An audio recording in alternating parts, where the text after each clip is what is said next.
Unfortunately, you can't run from the past because the past is littered with so many disappointments. Mm-hmm. I hate to tell Kevin that meeting your past head on is part of the role that he's playing here, and changing that past or changing the direction of this organization going forward is obviously, his job.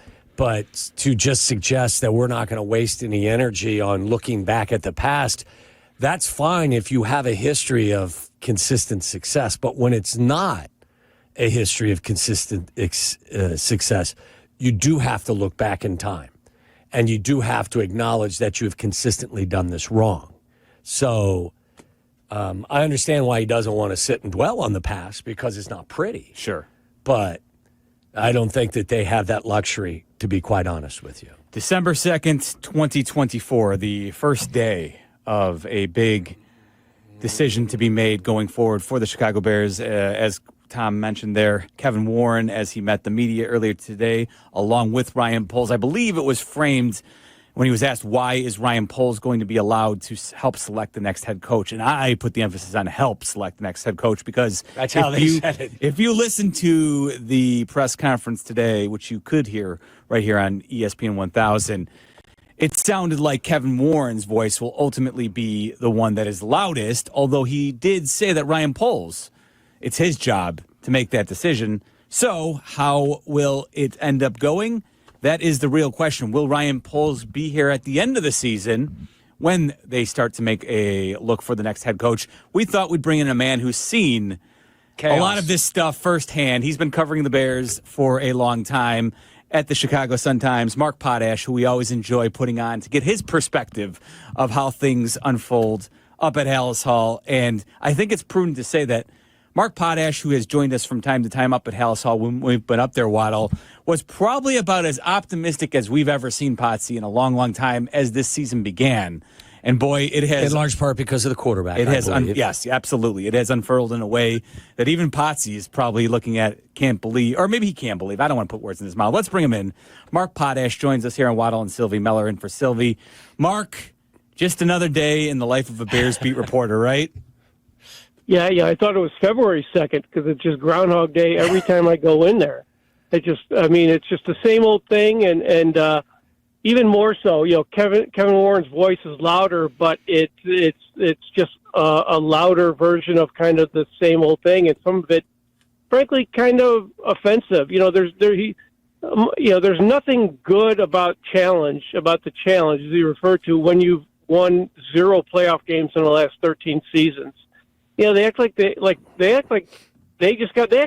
just got here. I think that's what bothers me is like you said, just no appreciation for what they've put Bears fans through. And so I guess what I'm saying is I have no expectation of this, except for, lightning in a bottle type thing, which has happened, of this thing of them really getting out of this. Cause I see from just everything they've done, just more of the same. And so I guess we're in the same situation. We'll see what happens. But like you said, they have a quarterback. That's the big difference. Yeah. The quarterback is the best thing they've got going. And in all these Bears firings we've seen before, that even when Cutler was there, that was never the case. So that can make up for that can make a coach. That can make a better coach. So maybe that's their best plan. Potsy, what is your interpretation of what you saw today? Whether it be the mannerisms, the way he spoke, the way he looked with regard to Ryan Poles, and then with Kevin Warren as well. What was your take on the dynamic between the two today?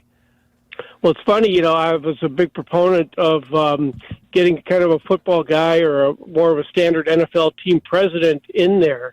But for some reason, it was unsettling to have Kevin Warren kind of dominating the dais there, I guess, at Hallis Hall. And kind of Ryan Poles being kind of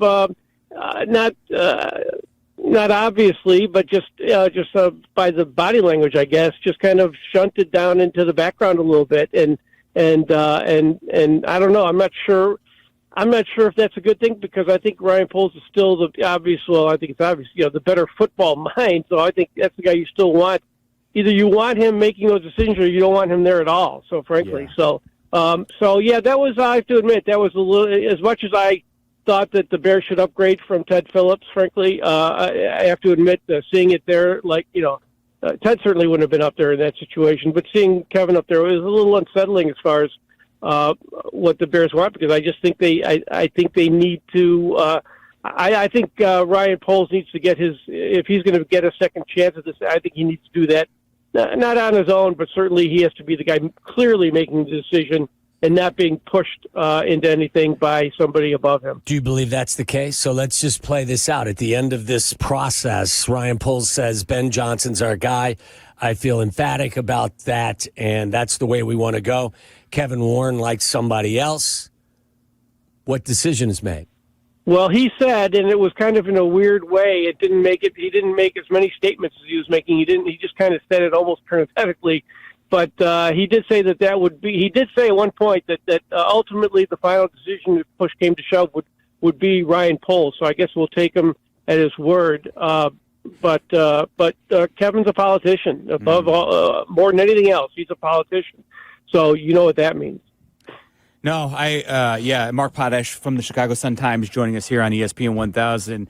Yeah, it certainly sounded like Kevin Warren would have a large say in whatever ends up being the final decision made. I don't know that I've ever seen Ryan Poles kind of present himself, and I know he's not a really demonstrative figure and a really loud person, but today was a different. I haven't seen that Ryan Poles yet here in Chicago.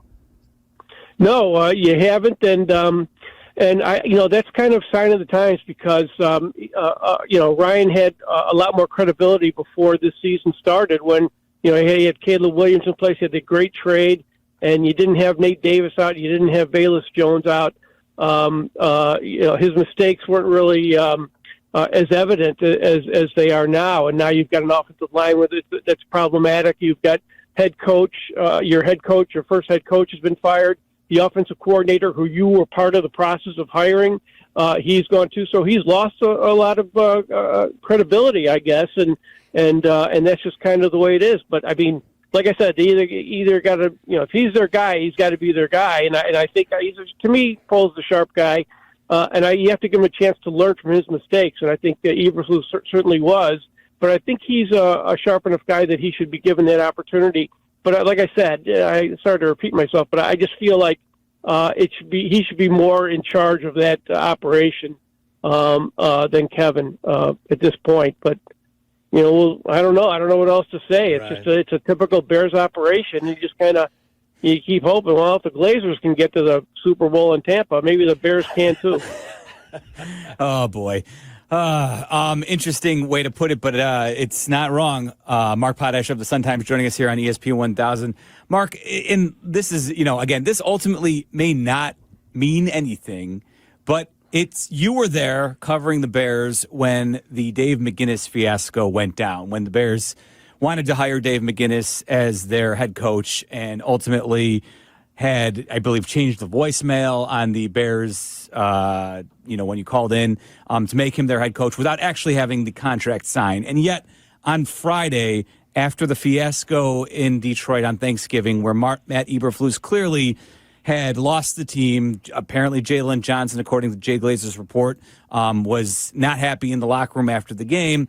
And according to Jay Glazer said on Fox on Sunday that Matt Eberflus had lost the locker room and the decision had been made that he was not going to be the head coach. However, Kevin Warren then presented to us today that they had not made that decision until after Matt Eberflus's Zoom press conference had begun on Friday when he was meeting with you guys, the media. And it just, to me, Mark, reeks of another moments in Bears history where we're going to look back and say to ourselves, I can't believe they allowed Matt Eberflus to meet the media on the day that he was fired.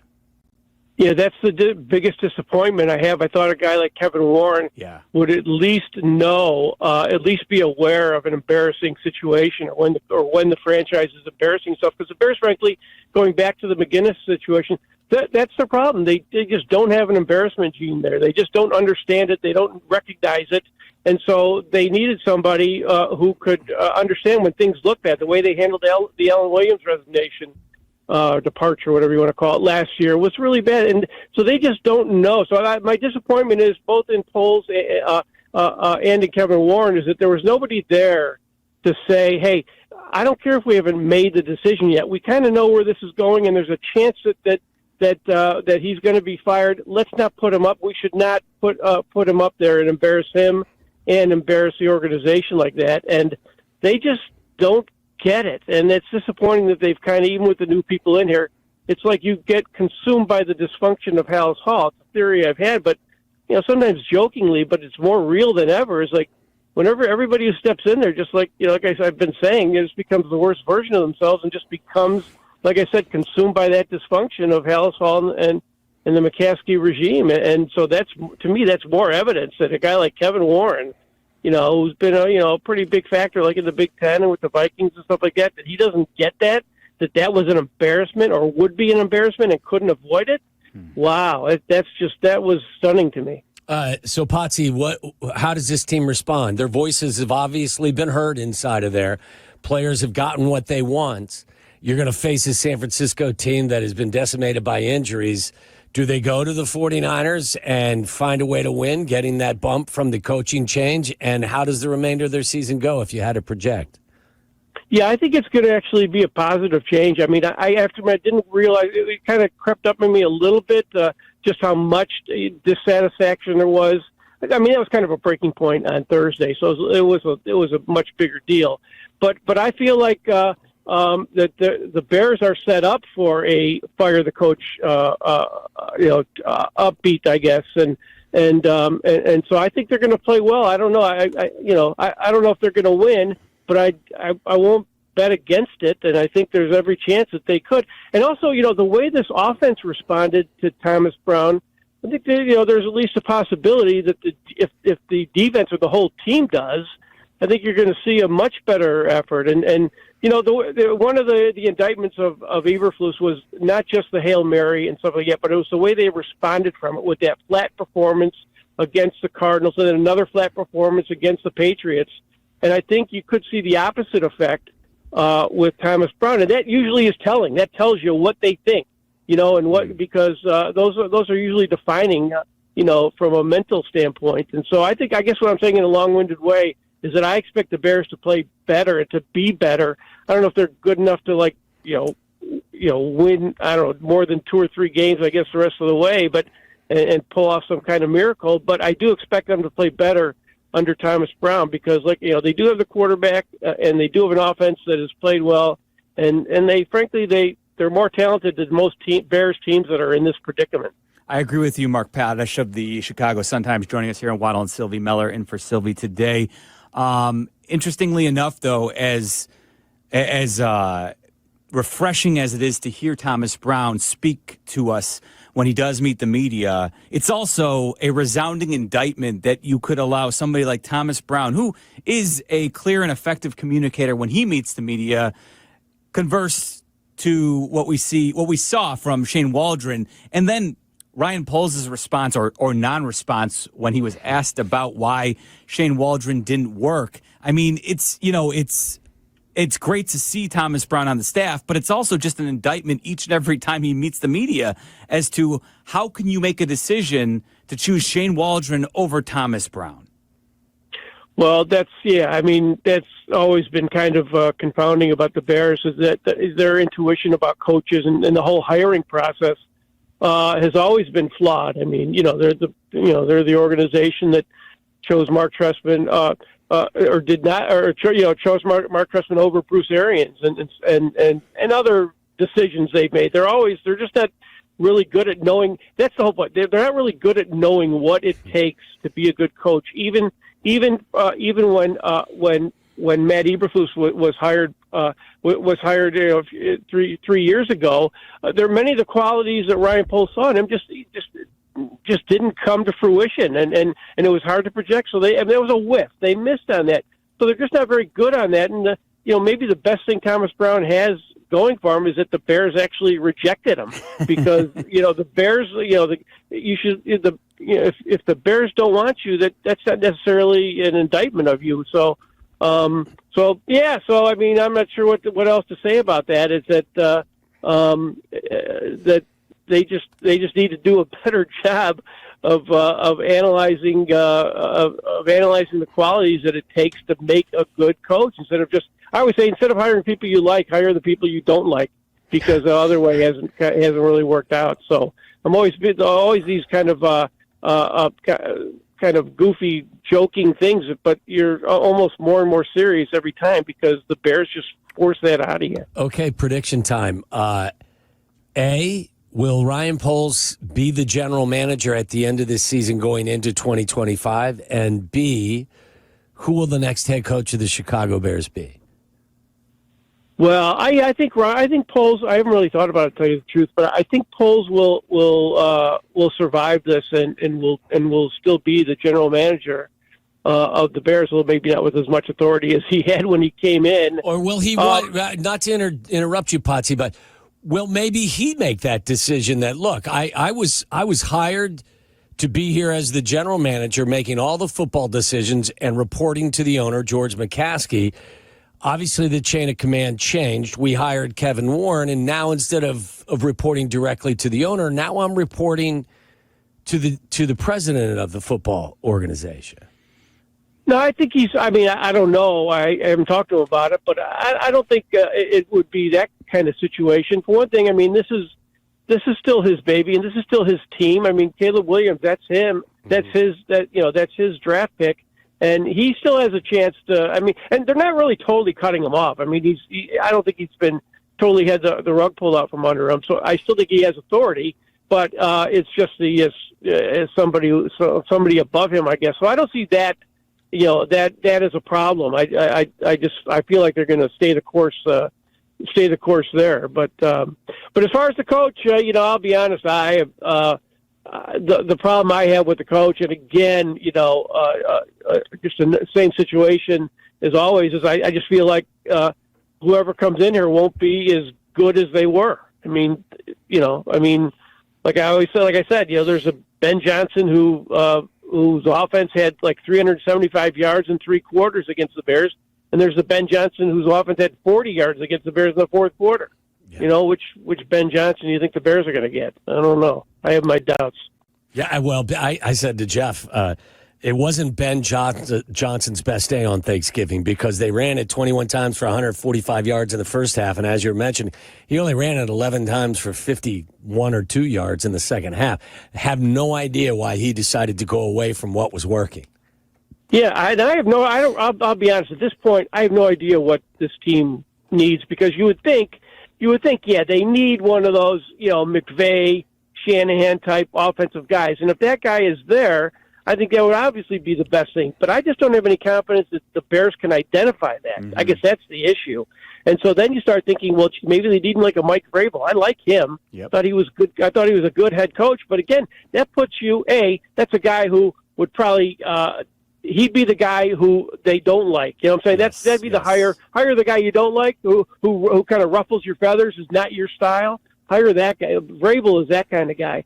But again, that puts you in the situation where you have a defensive head coach and you've got to get an offensive coordinator, and if he's good, you lose him, and blah, blah, blah. Here we go again. So I guess what I'm saying is they need to get the best offensive coach they can, but I just don't have any faith that they can identify that guy, because guys who they rejected, like Liam Cohen and I don't know who, I can't remember some of the other names I've mentioned, but some of the guys that lost, including Thomas Brown, that lost, that they chose Shane Waldron over, are now being considered as head coaching candidates. I don't get that. And I don't trust the Bears to make that distinction of why they're good. I mean, what do they see in Thomas Brown? What do they see in Thomas Brown now that they didn't see when they were hiring an offensive coordinator? So that's why it's a really difficult situation, because you just don't know. You don't know that they know, and so I don't know how they get themselves out of it. I heard Cap say this morning. He said, "You hired Thomas Brown. He was your passing game coordinator. 3 weeks, ago, he was your passing game coordinator. Now he's not only your offensive coordinator, he's your head coach. He'll be building your stadium in 6 weeks. Well, I said on Friday he's going to be the owner in 3 weeks. There you go. He's going to own the Bears. That's how quickly that it's moving in terms of him being promoted. And Chicago will go for that. Yes, no doubt. Anybody but Waldron, I think, is the syndrome that we all are suffering through right now, Potsy.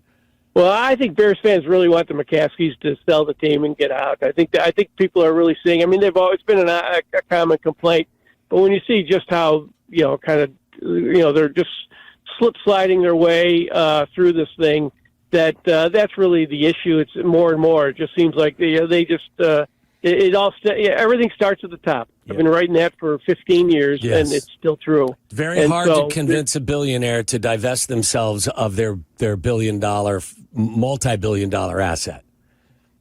Yeah, it's just a shame that they don't see, like, in the record, and that they're not shamed by the fact that in the last 30 since Ditka, but also certainly in the since George became the